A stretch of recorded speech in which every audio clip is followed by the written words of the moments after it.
Здравейте, аз съм Мартин от Амаре Кафе и днес ще приготвим Амаре Кафе Алба в джазве. Започваме като сложиме около 3 супени лъжици кафе за 200 мл вода. Понеже загребах малко повече с първата, ще сложим само 2. Пускаме котлона на малко над средната сила за съответния котлон.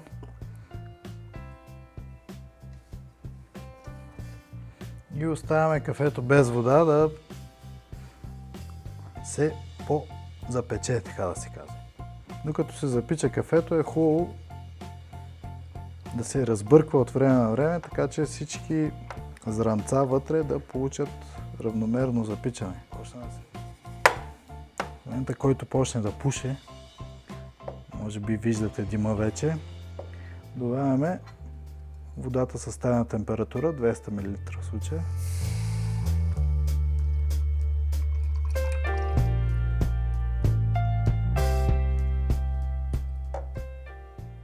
И го оставяме докато кипне.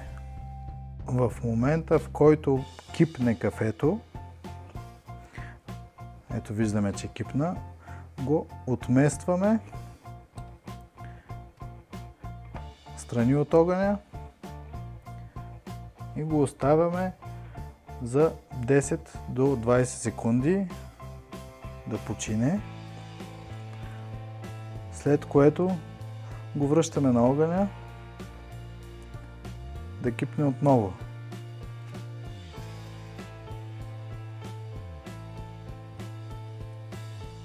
Ето като кипне за втори път, отново го отместваме, изчакваме отново между 10 и 20 секунди и го връщаме за трето кипване.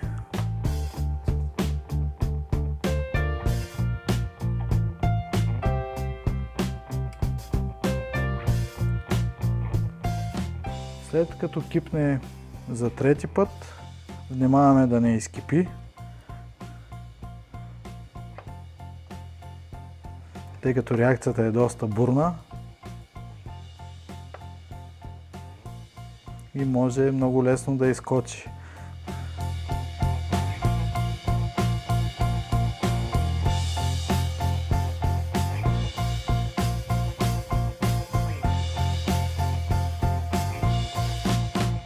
Много често се случва и е нормално при кафето, приготвено на джазве, да изкипи, така че е хубаво да го пазите.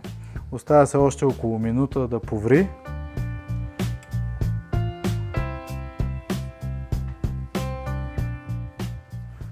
И вече може да го отместите отстрани, да си почине около 3 минути. По време на почиването се получава пълното умесване на водата с вкусовете и ароматите на кафето. Може да изключите котлона междувременно. След като изтекат 2 до 3 минути, кафето е готово за консумация. И може да налеем.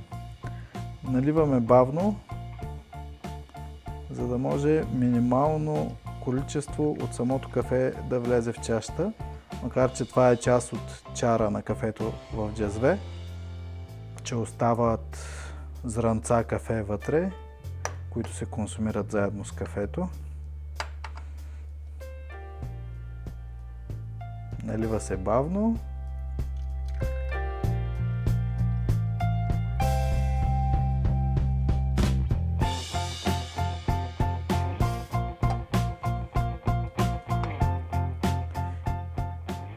И след това опитваме внимателно, така че да не се изгорим. Приятен аромат. Много интересен, различен от еспресо вкус, с своя си джазве чар. И сега само остава да го изпия и да намеря някой да ми гледа на кафе. На здраве!